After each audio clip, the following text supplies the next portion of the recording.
So are you, listen to what I'm saying. Are you either going to represent yourself? Or are you going to let Mr. Lewis represent you? Or are you going to hire someone? Objection, Your Honor. Respectfully, is this a court of record? It is a court of record. So your objection's overruled.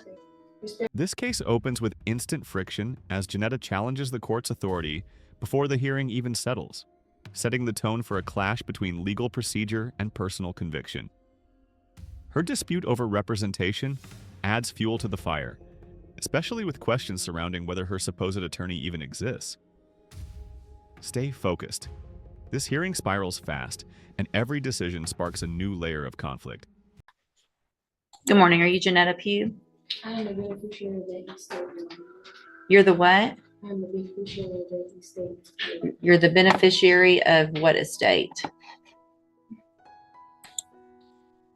Answer my questions, please, ma'am. I'm just trying to understand.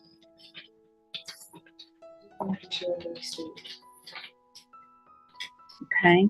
What's the announcement? Judge, it's my understanding that Ms. Pew and her family has retained an attorney on this matter. You may, I don't know if you remember, Judge, this is when I was originally appointed on, and we were on the trial docket. She hired a new attorney at that point. Mr. Norwood, who was on the case for a while and then withdrew. And once recently, when the case came back to me, I visited with her and I was told that they did retain another attorney. I was given the name of Christopher Wiley this morning, but I have not heard from him. And my understanding is that at this point still hasn't filed anything with the court. Okay. But I've been told that that's who's supposed to be taking over the case. Okay.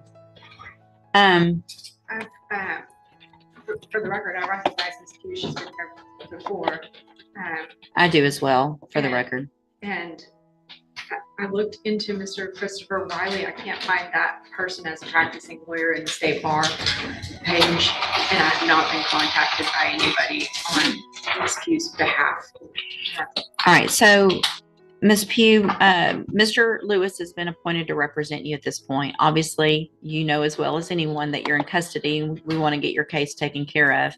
If you've hired or your family has hired another lawyer, then they have to contact the court so that we can do something with your case. And do you know if they've hired someone? Respectfully, Your Honor, I do not agree with your appointed foreign agents, considering that the first duty is to the state and will be considered conflict of interest. Okay, so if you don't want, the only thing I can do, I'm appointing an attorney to you to help you, right? So if you don't want a court-appointed attorney, then your only option, two things. One is to represent yourself or to hire a lawyer. So if you don't like the way it works, then you do something different. So are you, listen to what I'm saying. Are you either going to represent yourself, or are you going to let Mr. Lewis represent you, or are you going to hire someone? Objection, Your Honor. Respectfully, is this a court of record? It is a court of record. So your objection's overruled. Okay. Respectfully, Your Honor, where is the verified claim that is being placed against my trust? It's right here. It's called an indictment. And Mr. Lewis has a copy of it, and he can show it to you. So that would be the verified claim against you.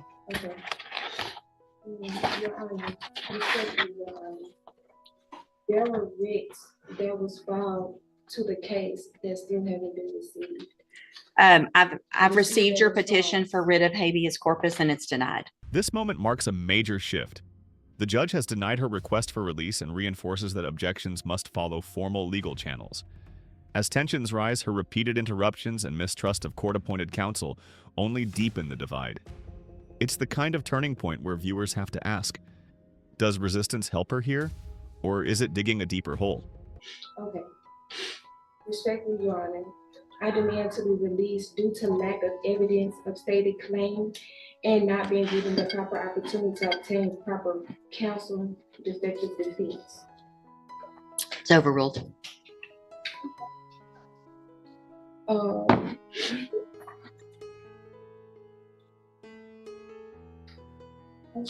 You're running out, aren't you? No, it's fine. So here's the thing, Ms. Pew. I appreciate your position, But listen, Respectfully, Your Honor, Miss Pew, with don't my speak over me. incarceration- Respectfully, Your Honor, with my incarceration being Miss involved- Pew, just because you say respectfully does not mean that you get to interrupt me. That's disrespectful, right? Hang on. Listen to me. Everything you have there is overruled. And here's one of the reasons why, is because you have a lawyer. And your lawyer will file the appropriate motion. You're interrupting me again, which is disrespectful. So I'm going to leave Mr. Lewis as your attorney unless you choose to represent yourself or hire someone else. I'm going to give you 2 weeks to determine what you're going to do. You can go back. You can go back with the bailiff. I will not agree or comply to your appointment. Go back. Agents. You already said that, and that's overruled. Is to the state. Go back with the bailiff. Get your own attorney or represent yourself if you don't like it.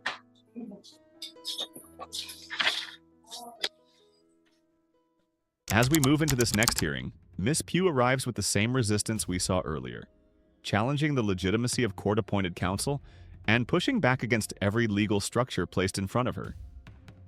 But this time, the judge is done entertaining circles.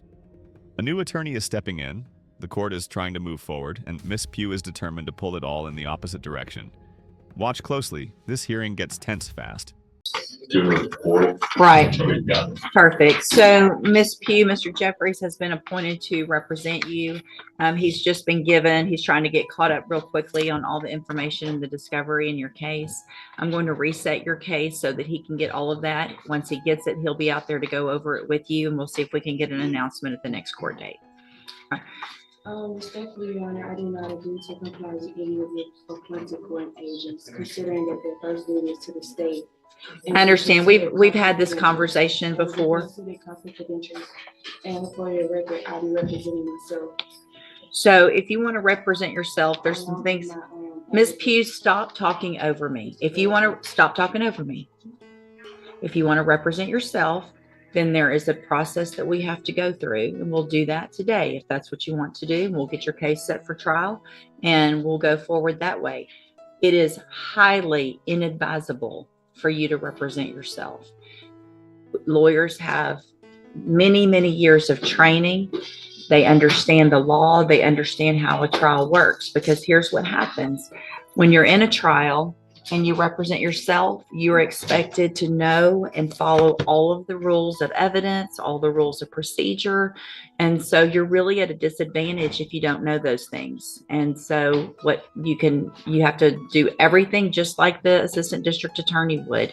And if you don't, you're going to be in front of a jury, and it's going to show, and it's just not going to be, it usually does not work out in your benefit.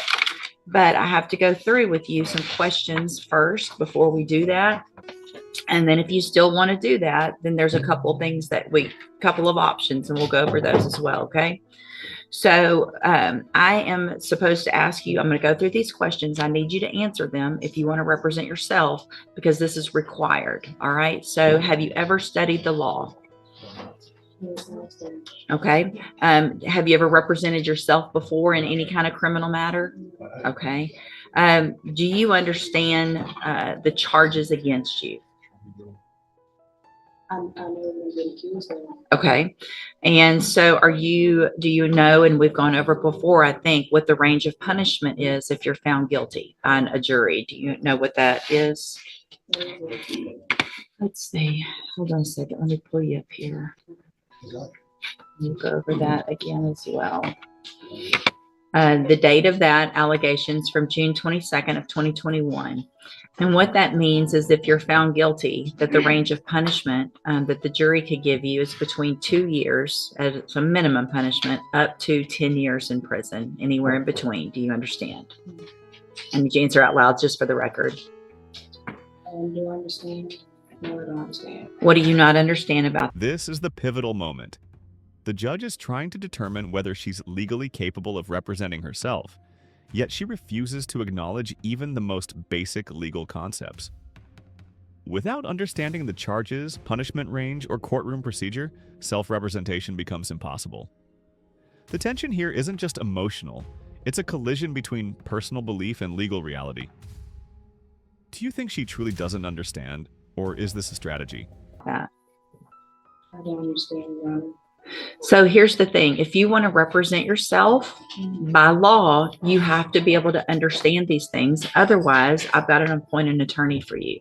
So you can't just say, I want to represent myself because I don't like the attorney or I don't like the process. This is the process that you're in. You live in Texas, you live in the United States. This is the law that applies to your case. So what do you not understand about the range of punishment if you're found guilty? And I'd be glad to explain it.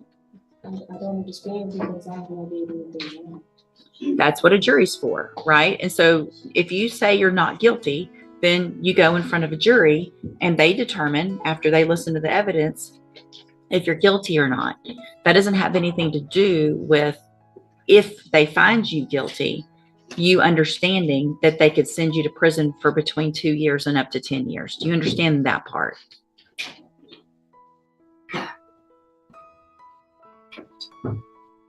What are you, yes or no? No, you don't understand that. So, Ms. Pew, it's my understanding, I'm not going to allow you to represent yourself because you don't understand the law and the process. So we're on question number 4 out of 15 that I'm supposed to ask you. So Mr. Jeffries is going to stay on your case. I don't care what you want at this point. You can't do it. All right, you can go back with the bailiff. I'm done. Go back with the bailiff. Go back with the bailiff.